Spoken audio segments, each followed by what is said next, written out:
I'm going to introduce Frank Bruni in a moment. I want to just begin by saying a sincere thank you. Since your arrival to North Carolina, I've had a chance to meet you a couple of times, share dinner, and watch you somewhat from afar, and just seen the way in which, as you continue to write and are an important voice in our national discourse, that you've made a real difference and investment in this community. And it's something for which I think many people are very grateful. And your willingness to come and spend a Shabbos with us, spend a Friday night dinner, is very generous of you, and we're grateful to welcome you here. For those who don't know, just in case, Frank Bruni has been a prominent journalist for more than 3 decades, principally at the New York Times, where his various roles have included op-ed columnist, White House correspondent, Rome bureau chief, and chief restaurant critic, hence the tiramisu thing. Okay.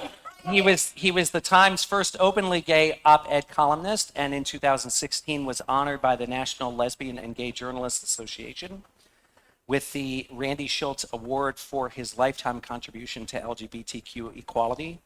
He's made frequent television appearances, including on The Daily Show, Late Night with Seth Meyers, Real Time with Bill Maher.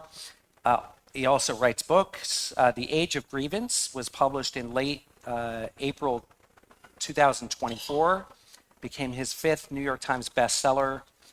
His previous bestsellers include a beautiful memoir, The Beauty of Dusk, about his medical, emotional, and spiritual journey after a stroke in late 2017, diminished and imperiled his eyesight.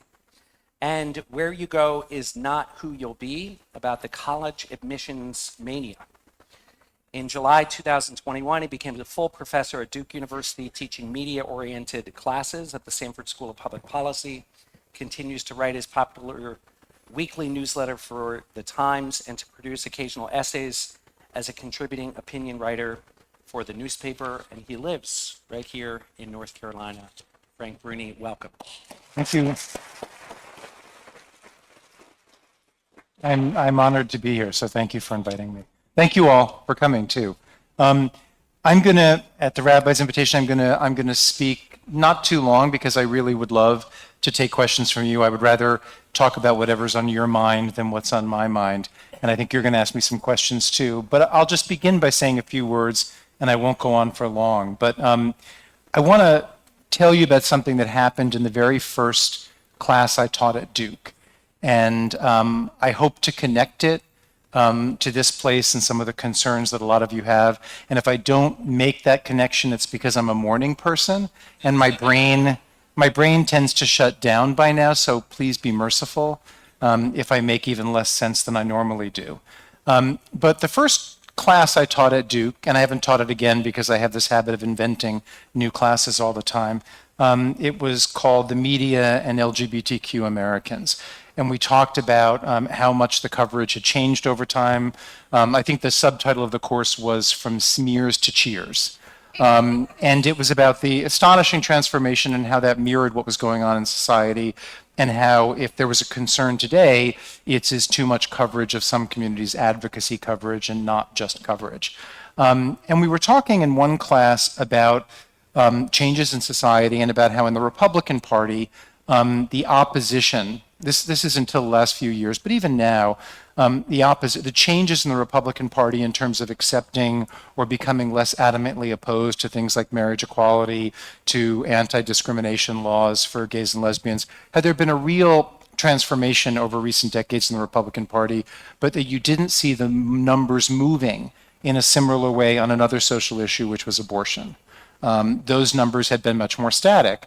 And I was asking the class, because I think there's an interesting answer to this, and we can come back to this later if it interests you. I was asking the class, why do you think the gay numbers would have moved so much and the abortion numbers not so much? And this one young woman in the class, I liked her very much. She was very excited. Her hand shot up. She couldn't wait to answer. And I said, yes, what's the reason? And she said, white supremacy. And I said, and she was clearly excited about her answer. And I said, how do you figure that? I was keeping an open mind for a moment.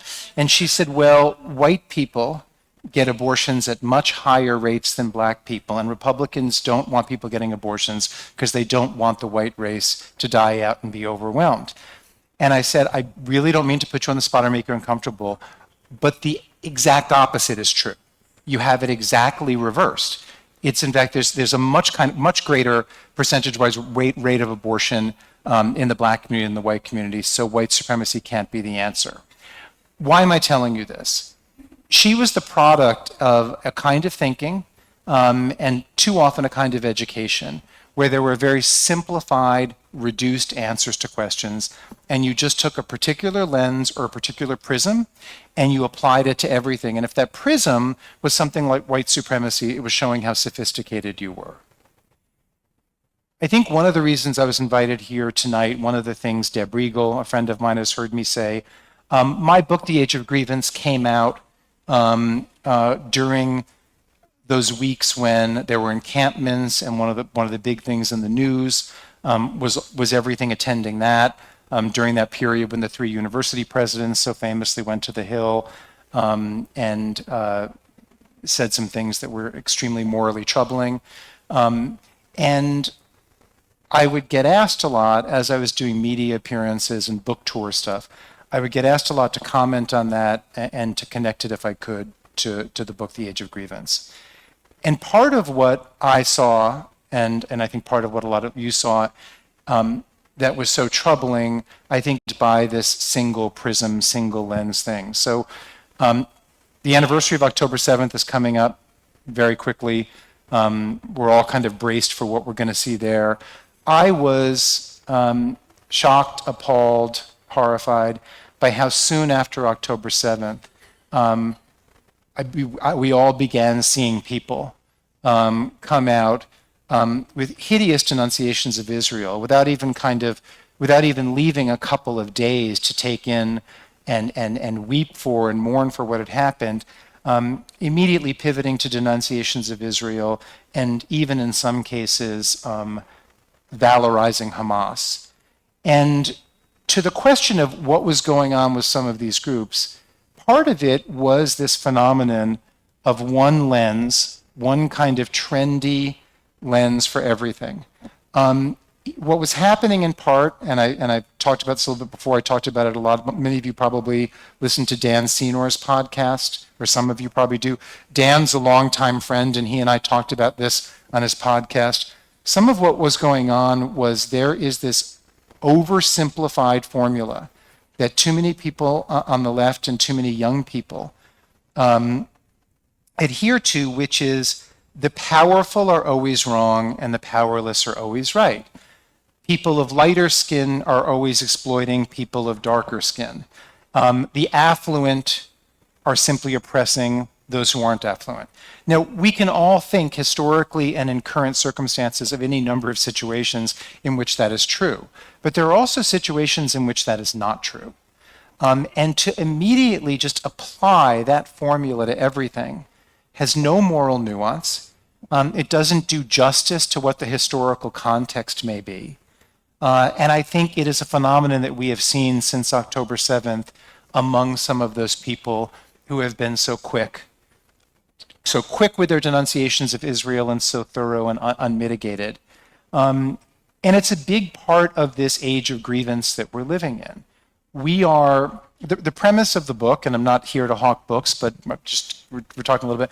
The premise of the book is that we're living in an era right now when grievance is more prevalent than it has been at most past points in our history, that we are seeing overwrought, indiscriminate expressions of grievance, and that they are setting us at each other's, they're setting us against one another in a way that is more corrosive and destructive than it has often been. We didn't talk 25 years ago about negative partisanship. That wasn't even a concept or idea. Now we've gone from negative partisanship to apocalyptic partisanship.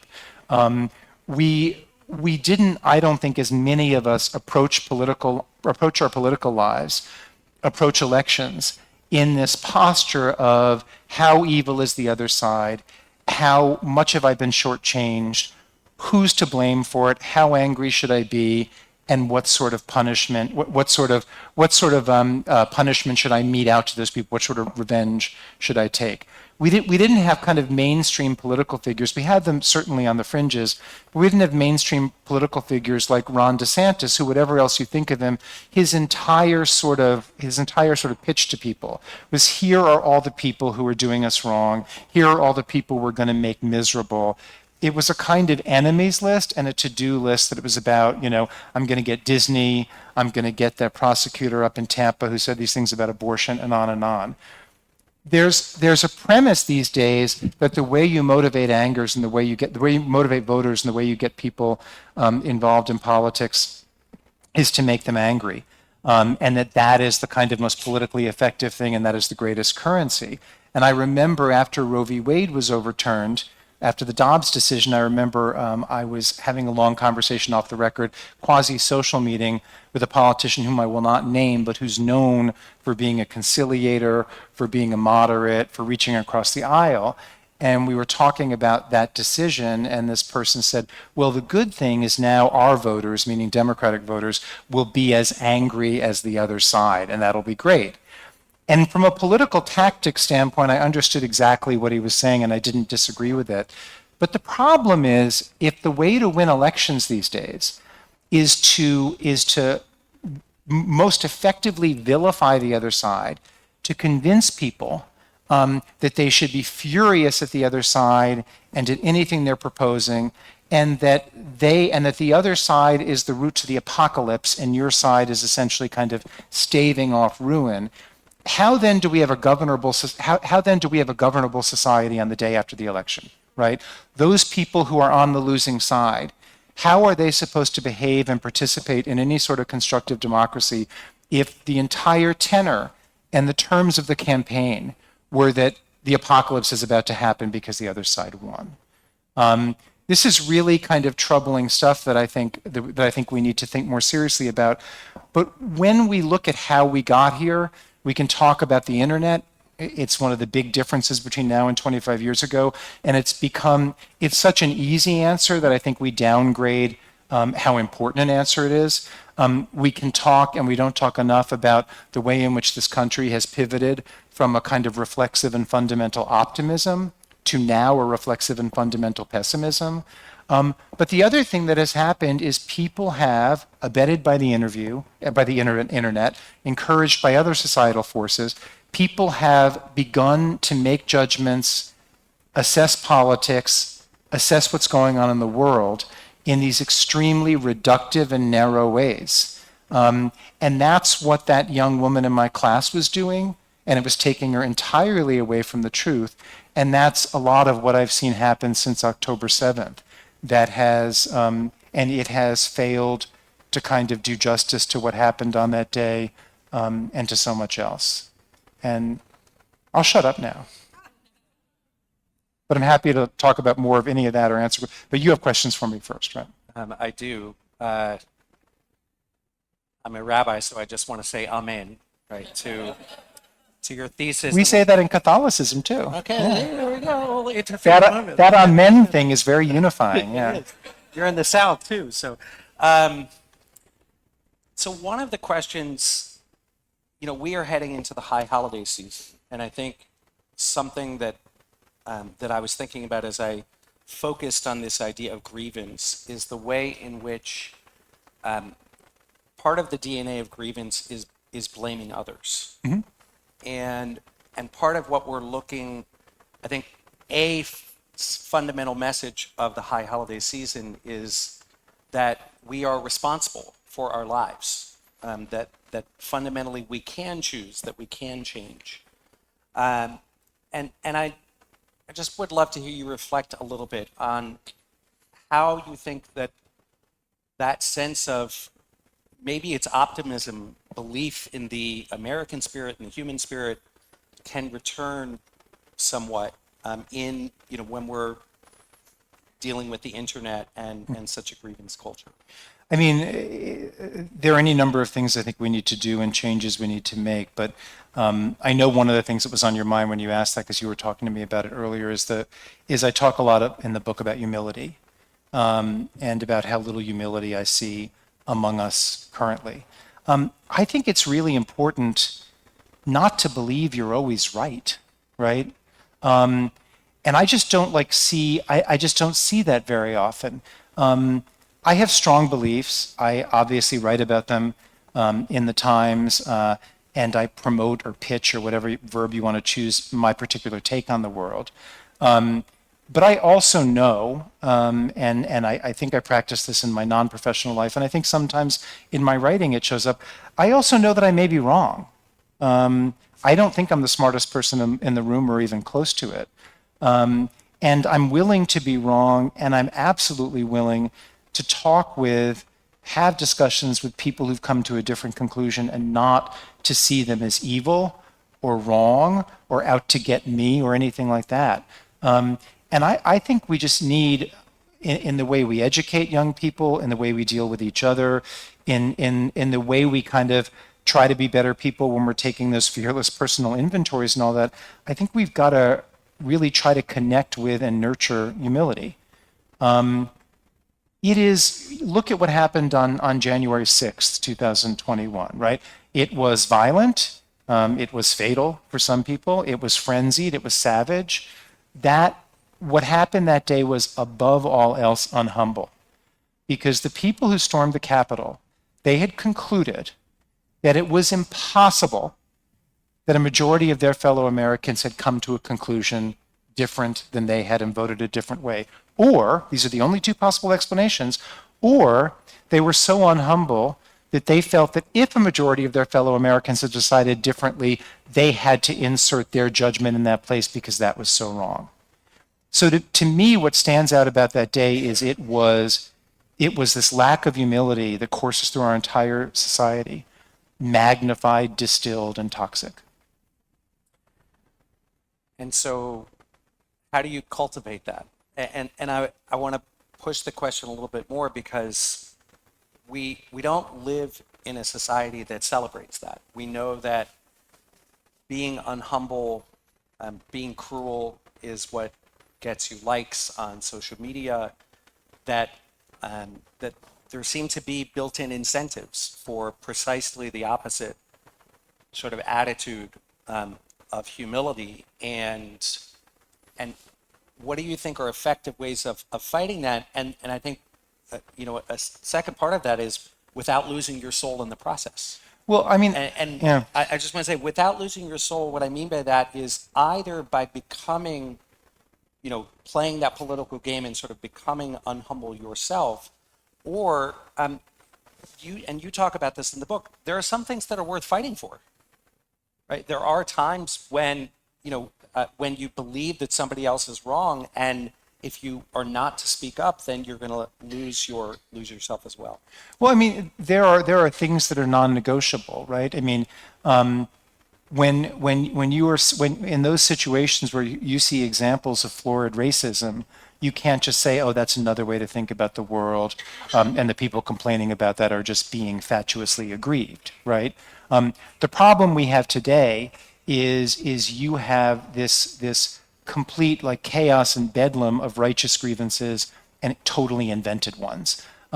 You have people with grievances who are seeing offenses all over the place, even where they don't exist, right? And that's a kind of unhumble thing. And an example that I use often, and it's in the book, and it's so important to kind of talk about this stuff and for it not to happen because it erodes the credibility of really important movements. But when Brittany Griner was imprisoned in Russia, horrible, horrible circumstance. Thank God she was not there longer. She was there way too long. I was aware of it. I think all of us in the room she got a ton of coverage, right? And she got a ton of coverage because she was a celebrity. I was reading commentary in publications on the left that she was languishing in a Russian prison, and nobody cared about her, and the Biden administration wasn't paying any attention because she was black, because she was a lesbian, and because she was a woman. And so this was an example of homophobia, racism, sexism. Brittany Griner was getting more attention than any other political prisoner I can think of in the last 5 years. I only learned about Paul Whelan, who has since been let out, but spent many, many years. I only learned about him because he was in like the 10th or 12th graph of a Brittany Griner story, right? Now, Brittany Griner was not spotlighted because she was black, a woman, or lesbian. It was because she was a celebrity. But when the merchants of grievance out there, when they decide here's another place where I can cry racism, sexism, or homophobia, they do something very damaging, because then when there are legitimate, because there are many legitimate examples of racism, sexism, they have given the people who don't want to hear that an invitation to tune it out, because it's like, oh, but that's what they said about Brittany Griner, et cetera. And this is this, and that's an unhumble thing. But back to your question, how do we cultivate humility? You mentioned social media, and you are right. If you attack someone, if you go after someone, if you're angry, those posts tend to do best.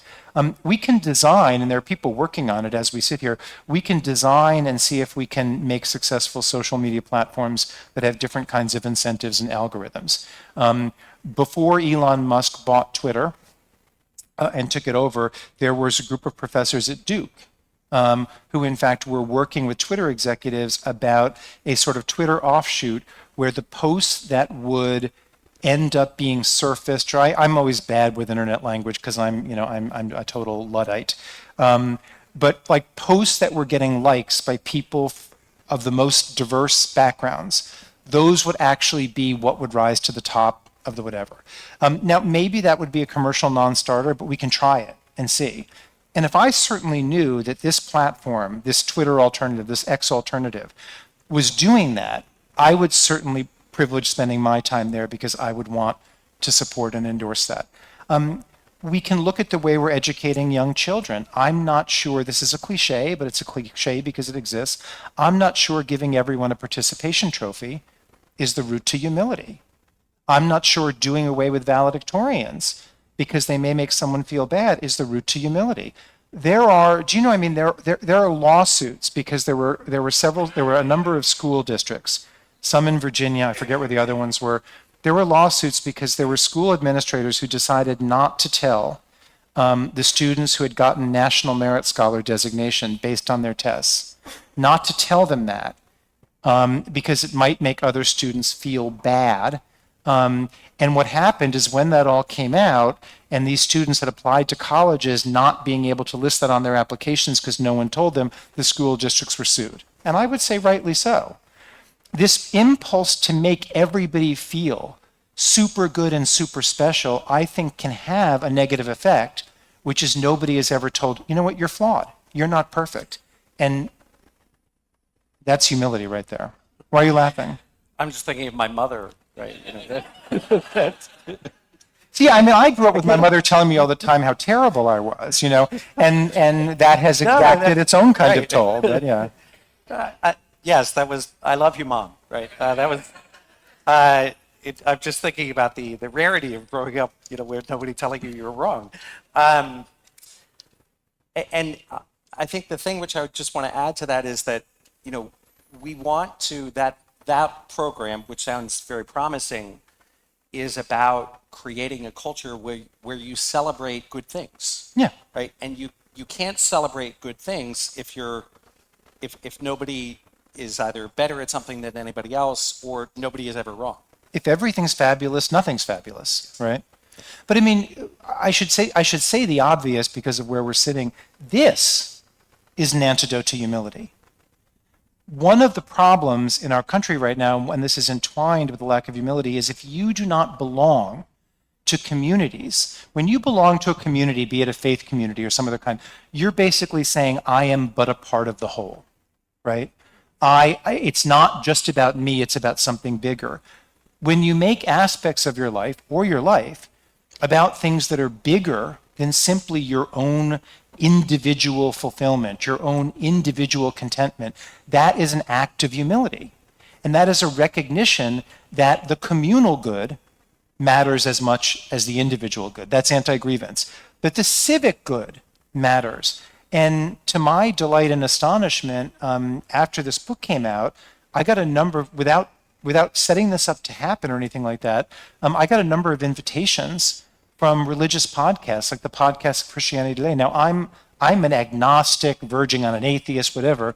But they said, your message sounds to us somewhat religious. And I said, you know what? You're right. It is. Because if what we mean by that is believing that there is a whole that is more important than any one part of it, and that we owe something of ourselves, and part of that is a retreat of self, to a community, then absolutely this is a religious book. And one of the most satisfying hour-long podcast interviews I did was with the Christianity Today podcast. And first of all, thank you for saying all that. Yes. But it's true. No, it's I true. really, and I think part of the challenge of that religions face, that Judaism faces, that rabbis face, is how do you do this in a capitalist society? And what I mean by that is, clergy are hired, right, by their communities, and people don't necessarily like it when they hear something that they don't agree with, and so clergy, by the structure of it, are put into a situation where you have to, and I want to say this, to the community, that I think it's taken me a long time to sort of gain the trust of the community, and of a community of people who, if I say something wrong, or if I say something that people disagree with, that we're going to hang together with me. And I also think at a very deep level, right, what you said is so important about the role of literally this community and all religious communities in a capitalist society, right? Where again, we're never going to be as popular as the latest rock concert or as the latest show. And Jews have the added impairment of, we do a lot of stuff in Hebrew, right, which is not people's native language, and there can be a feeling of alienation in a place where you want to feel at home. But ultimately, I think the essence of religious communities, and certainly Judaism and Jewish communities, is this sense of not what can I get from this, but actually what can I contribute, right? And not sort of here is how I feel so special, but actually here's where I can lose myself, and I can feel part of something larger than myself. I want to ask you one more question, and then we have a microphone, and Debbie Goldstein, because she was our past president. She's a past president, and we never let her go. She volunteered to take the microphone around and to get a few questions. I will try to call on people, and just before the questions begin, I want to remind you that you are here to, if you would like to ask a question that ends with a question mark. I mean this lovingly. Maybe they'll fire me for this. We'll see. Do not speechify. We are not here to speechify. We are here to hear and learn from and with Frank Bruni. And so please, if you have a question, ask a short question, and I will be quiet, and then others can participate. The last thing I want to ask you, this just came to me as we were talking. I'm curious. I think when I was growing up, I had a sense of it was about what had you read, and trying to read as much as you could, and that's now impossible. And I think the thing Why is that impossible now?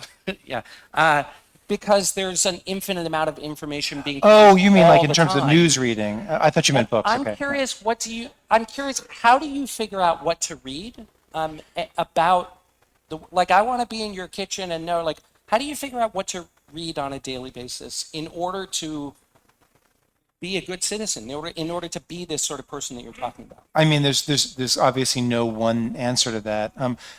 I guess I try to do something that I would love other people to try to do. I say that humbly, but I also recognize it's part of what I need to do professionally. So I have the time, or I make the time, and but I do think that you can make a decision to read and watch, when it comes to news and that sort of information, stuff that's coming from a diversity of different viewpoints. And I think it's really important if you just want to understand the country. I mean, I'm one of them. I plead guilty, but I was one of the many Americans who, in 2016, I remember that on election night in 2016, I was still living in New York. I was still full-time on the Times staff. I was in the Times building. And I actually remember, I'm going to back up a second. I remember the previous night, my then partner and Gail Collins and her husband, the four of us had dinner. And Gail's husband and my partner turned to us and said, guys, we don't have any worries about Hillary winning tomorrow. And we're like, oh my God, now you have no worries, have another glass of wine. The next night I was in the Times. The Times had prepared a like 12-page special section. This is not an inside story. This has been talked about. They prepared a 12-page special section about the election of the first female president. That never saw the light of day, and there was a scramble. And everyone was kind of looking up the next morning saying, how did we miss this? Well, I think it was pretty easy to miss, but one of the ways we all miss what is happening and what might happen in our society is by not reading and watching and straying outside of our ideological enclaves. And so I subscribe to National Review, because if I'm looking for something to the right of the center that is not completely suffused with MAGA and is not a conspiracy theory place, this can be a hard thing to find. I find it there. I try to watch a little bit of Fox News every week. I'm not a big fan. That's my personal whatever, but it helps me understand what I see in opinion polls. It helps me understand why well-intentioned other people might believe differently than I do, because they're getting an entirely different stream of information. It doesn't mean I should just yield to what they believe if I believe it's in contradiction of the truth, but it certainly enables me to see them in a kind of, in a truer and more whole way. And if I am discussing things with them, not to just kind of dismiss them as jerks. And I think you can construct a news diet like that, and mine is constructed like that. And I think that's a good reading practice. And again, to come back to this, not to make this a whole commercial for the synagogue, but I think it's one of, we need more places. I think universities sometimes struggle with this, and synagogues do also, places where we cultivate intentionally making sure that we are meeting people who are different than we are and who think differently, and not ostracizing them, but bringing them in. So why don't and I want to say one other thing. And those of us in academic settings, we need to do a better job of bringing those diverse viewpoints into the classroom. Now that I'm in higher ed, I can tell you it does not happen often enough, because we need to model that behavior of reaching across divides, and we just need to kind of show the full spectrum of the world to students. Otherwise, it's not education. And after October 7th, one of the things that I've tried to do in the community, and I did something actually at Duke on Thursday, and I've done in various other schools, is to try to participate in conversations with a local Muslim or with people of different opinions, but so that Jewish voices are being foregrounded and heard, not to convince everybody. And by the way, like, I'm one Jewish voice. I'm not the only, and I'm very frank with people about that. But I think it's really important that in a time when Jews are experiencing such anti-Semitism, that actual Jewish voices are being heard and cultivated in the public sphere. So let me be quiet. I imagine there's a lot of you who have questions. Just raise your hand, and I will do my best with like eeny, meeny, miny, mo. Okay, why don't we start with Henry over here, and Henry and Susan, and then we'll keep going. Thank you very much for coming tonight. It's been a pleasure to listen to this.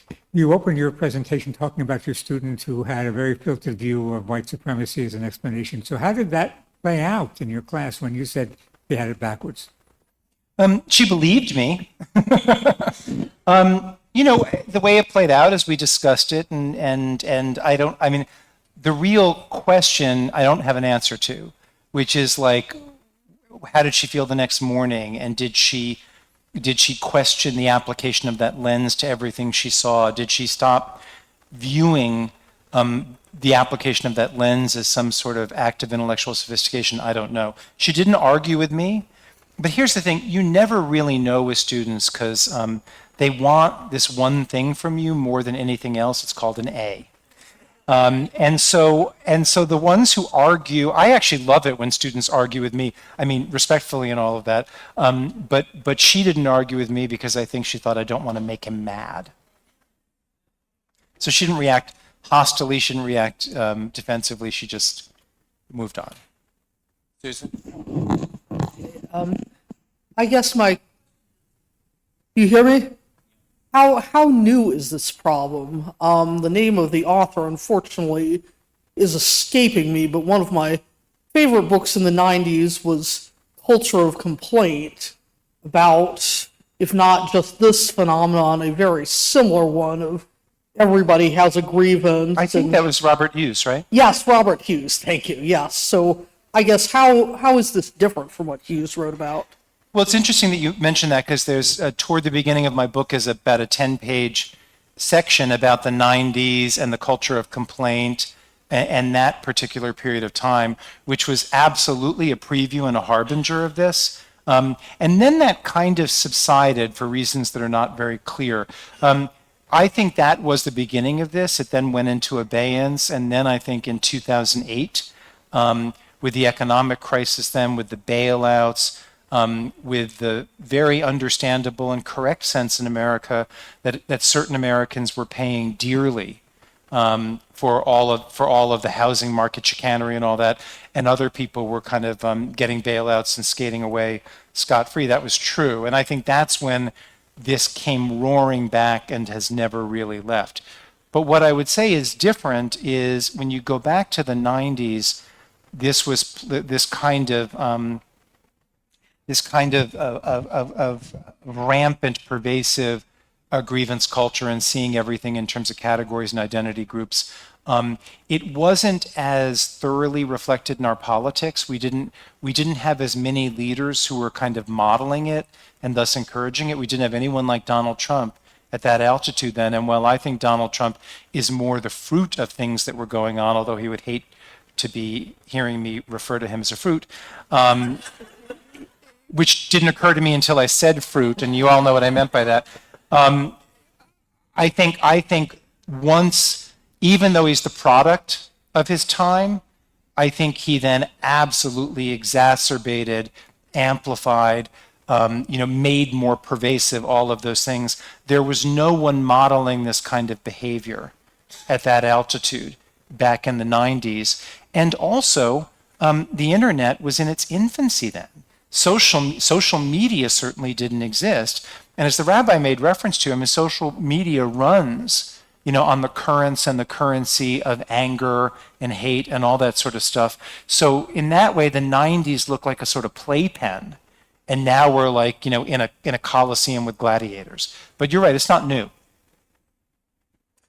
Let's do this side of the room. I think Debbie Yeah. found someone. Kevin, go ahead. Yeah, hi. Read your article last week. Nice story about what's going on in the governor's race here in North Carolina. A lot of us have met Josh Stein, and we think very highly of him. And I was curious, in your article or your piece, you were not that effusive about him. You were, of course, very descriptive about our lieutenant governor, but you were kind of dismissive of him a little bit. I won't go to the barricades with him. People won't go to the barricades. What is it about Stein that you feel doesn't sort of motivate you to be more enthusiastic about him? It's a narrative that I personally don't agree with and disappoints me. And you having such a great pulpit, why would you sort of continue that kind of narrative? We know him. He's pretty dynamic. He's a great candidate, and he's not a second choice. He's really a fine person. So I'm kind of curious about what was going through your mind. No, thanks for the question. Well, for starters, I think there's no way to read that piece and not come away with the feeling that I want you to vote for Josh Stein very, very passionately. I say in that piece that he is unbelievably prepared. I say that he's got an incredible work ethic.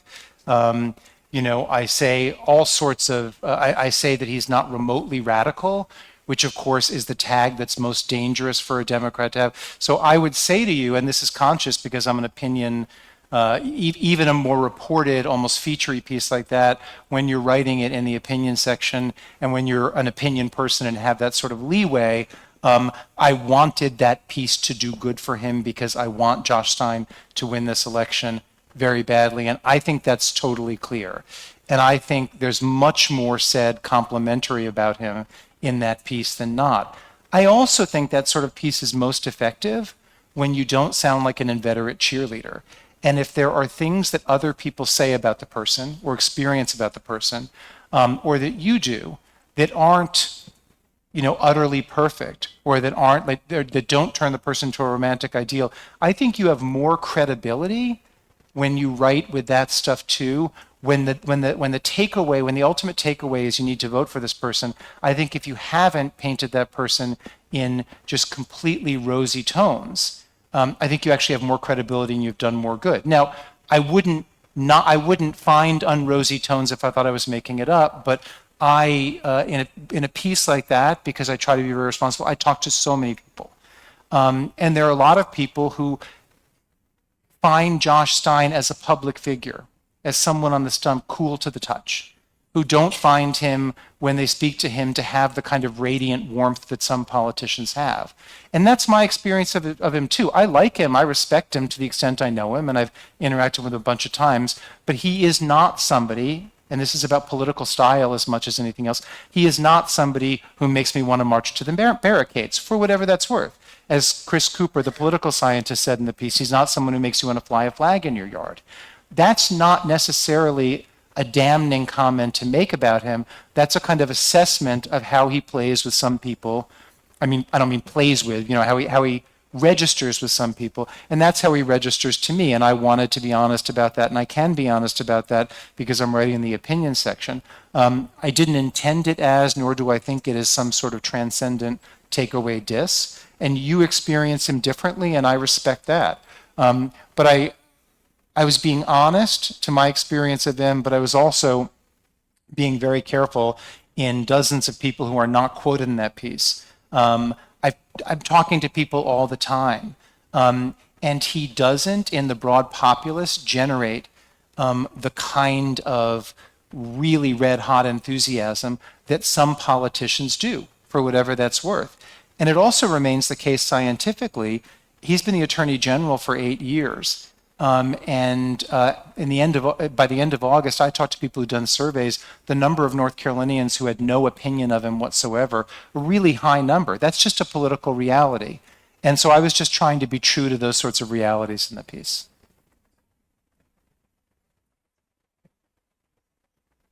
Is it your opinion that this is truly a unique age and unique time for us? And is there any relationship to past eras of grievances in other countries? Russia in the 1800s, where they invented nihilism. I do think, listen, nothing is ever new in human history. Like every one of these emotions and dynamics has existed in some measure and to some degree of intensity at other points. I do think we're living in a singular moment. Part of it is because of the information economy, the internet. You can't point to another moment in time when people had as much control over the information they get, and where so many different people were getting so many different iterations of information. You have the ability, with what you bookmark and follow and download and all of with this infinity of the internet, you have the ability to kind of customize your information flow and thus customize your reality in a way people never could before. You have the ability to promote conspiracy theories because of the reach and the speed of the internet that people never had before. Those are totally new. And then you look at this country, and one of the things that is so thrilling and just so wonderful about this country is also what makes this country an incredible challenge. And I quote several people, in the book I quote several people on this, and one of the people who says it most eloquently, as it turns out, was Pete Buttigieg when I was interviewing him about our current predicaments and all of that. You can't point in history, you can't point to a single other society, a single other country, whatever, that has tried to do this kind of diversity on this kind of scale, When people refer to the United States as an experiment, it's actually an extraordinarily apt word because we do not have historical proof that human beings with all their tribalism, with all of their blind spots, with all of their kind of pettiness, all of the bad things that are embedded with all of the good things in us, you can't say, oh, we know this, we're going to succeed beyond 300 years, beyond 400 years, because they did it over here. No one's done this. We've never. And that's what makes me so proud to be an American. It's what should make all of us proud, that we've come this far and had this much success doing things, doing this kind of diversity, ethnic, religious, etc., and have kept it for the most part peaceful and prosperous. But but this is an experiment. This is singular. You add those other things. Yeah, I don't think there's any other moment or challenge or predicament precisely like this one. Can you say a word just about that balance between feeling a sense of being American and also, I think some of this comes from a sense of something's being taken away from you, right? And how do you cultivate people, the continuance of those identities within a culture the American experiment? I think you do it by being proportional and reasonable. And I mean, we have done that. I mean, this isn't a perfect analogy at all. And so I say this humbly, but we have often done that successfully. My father's parents immigrated from Italy.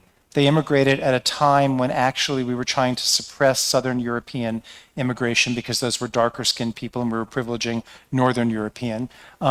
They felt, there's no comparison between this and what black people have been through. So I'm not doing false equivalences, but I'm trying to answer your question. They felt at times very looked down on, and they were in some measures isolated in a sort of Italian barrio when they got here. They kept their traditions alive. They felt there was plenty of space for that, and they were also the most patriotic people I've ever met. They did not see a conflict between holding on to the things from home that made them distinctive, that made them who they were, that gave them comfort, and also kind of enfolding themselves in this larger mosaic. They were not intellectuals. I don't know how they would have explained that, but if I could go back and show you a movie reel of them, that's exactly, it was held in balance. I think we can do it. It does mean being respectful to differences. It does mean not telling everybody, to worship the same way, to eat the same foods, to have the same holidays, etc. I think we can do that and still make people feel like, along with all of this, as important as all of this, they are Americans. And I think if we don't do that, we're in real trouble, because what else is a country? In the and I'll be quiet in a second, in the Hartman program, that one of the the institute where I studied in Israel, part of what they talk about is this charge of dual loyalty. And what the curriculum sort of makes very clear is that we all have not dual loyalties, multiple loyalties. We have loyalties to ourselves, to our families, to our communities. And so, yes, we can do this. I'm just saying amen again. Okay, Debbie, yes. But also I would say also not being hypersensitive. Like, my grandparents liked The Godfather and The Godfather Part 2. Not a great depictions of Italians, but they didn't think anyone was saying, this is all of you, This wasn't going to be my question, at least one of my original questions, but they like Godfather Part 3 as well. Did you guys say Part 3? Part 3, Godfather do Part they like 3. They were no longer alive for Part 3, so I apologize. death came at a merciful moment for them. I see. Touche. My question are two, and they're more policy oriented. First is, what do you think, from a constructive policy standpoint, can be done to combat this hyper-partisanship? And like an example of what I'm thinking, or is like a year of national service or something like that. And then the second question that I had is, academia, what do you think needs to change?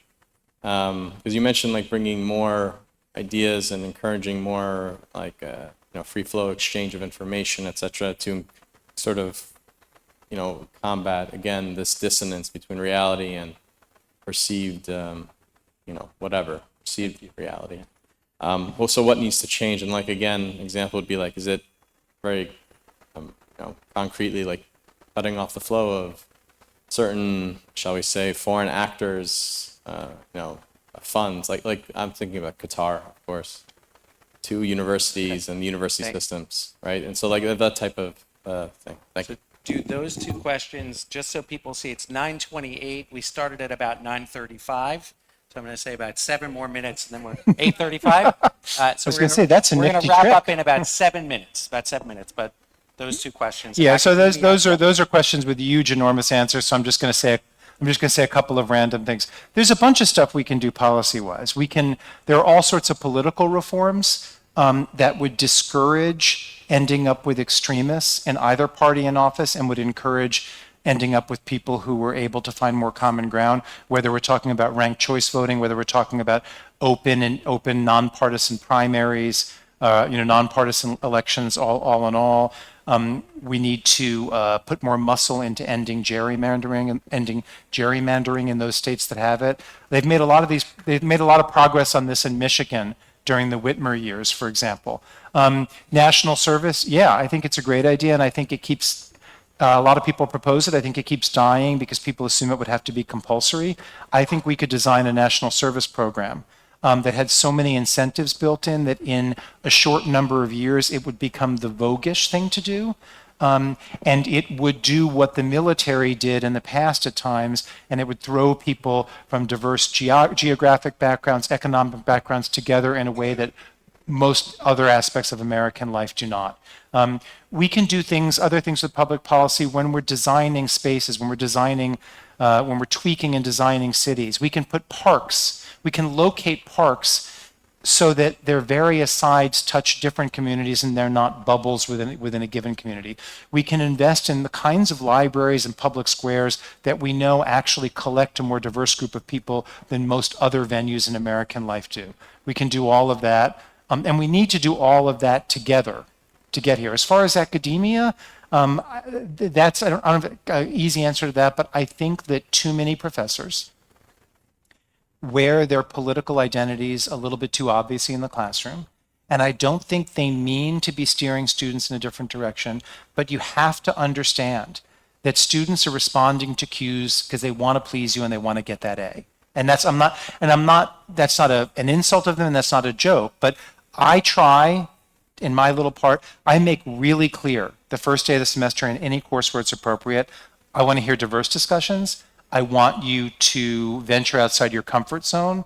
I want you to push back at your fellow students respectfully if they say something you think there's a different viewpoint. And if you basically say, this is what I want, you move people in that direction because they want to please you. You have an incredible amount of power, and I think we can use it more wisely when it comes to encouraging heterodox thought and encouraging people to move away from easy labels and prisms.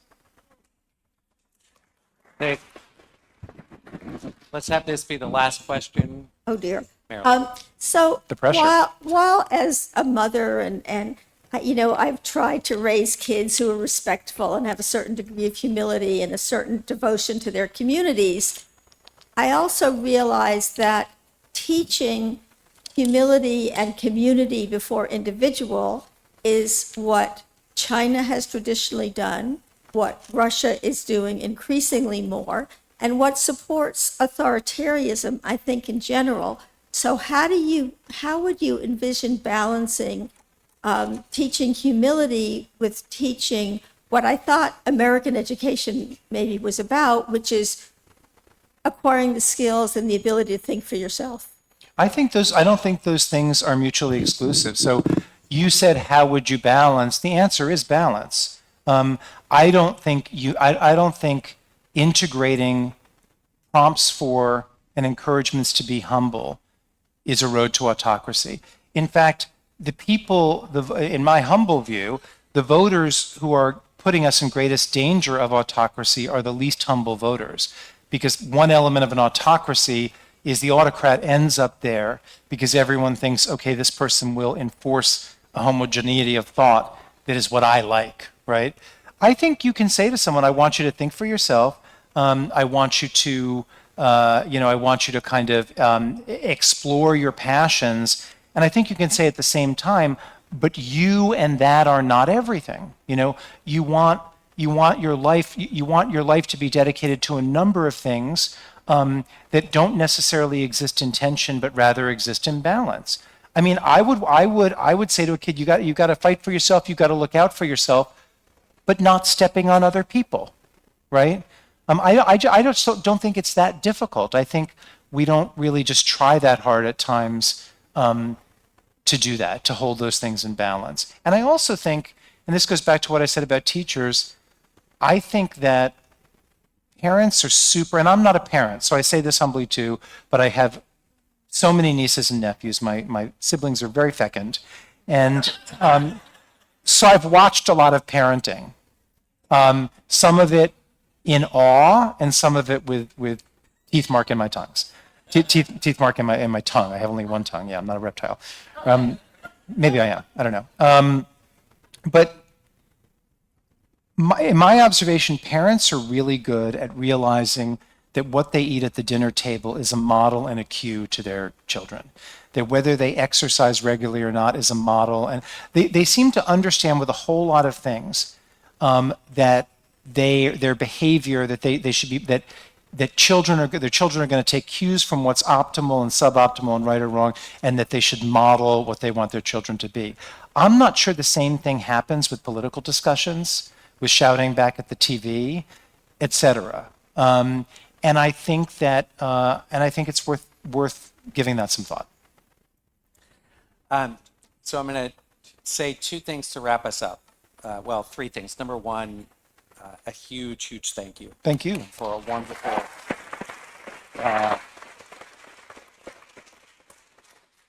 number two, so the Shabbat Limud series, as I mentioned, in services got started last month. My back was out, so I missed it, but I understand it was great. Thank you, Deb and Sophie Riegel, for starting us out.